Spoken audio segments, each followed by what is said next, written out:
Добро утро, вижте моето сутрешно зареждане и ако ви харесва, обадете ми се да ви кажа какво да правите. 3 вида водорасли, елексир за мозъка и подобряване на кръвотворенето, подсилване и активиране на собствената имунна система, морска енергия с много йод за по-добро действие на щитовидната жлеза. Продължаваме. Коензим Q10 с хром. Коензим Q10 е чудото за сърцето, а хрома помага на панкреаса и регулира обмяната и намалява трупането на тлъстини. Гъбата рейши, която е с много силно действие също. 6 вида храносмилателни ензими. Основното, което разчитам на тях е да ми намалят отлагането на съединителна тъкан в ставите и в сърцето. Куркума комплекс. Няколко съставки, водещото е куркумата, която е с много силно противовъзпалително действие.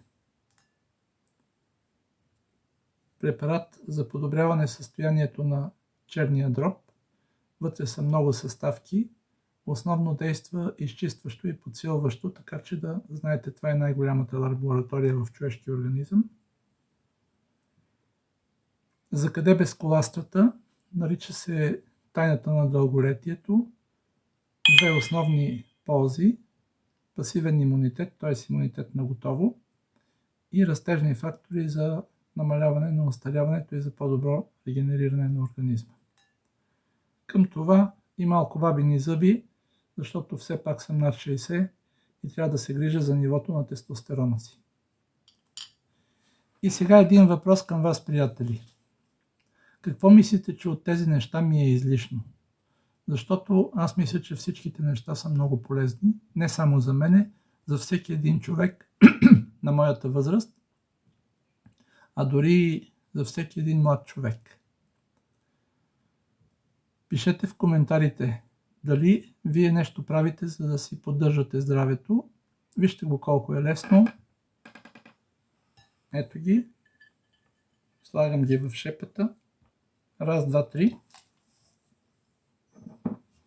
Малко вода.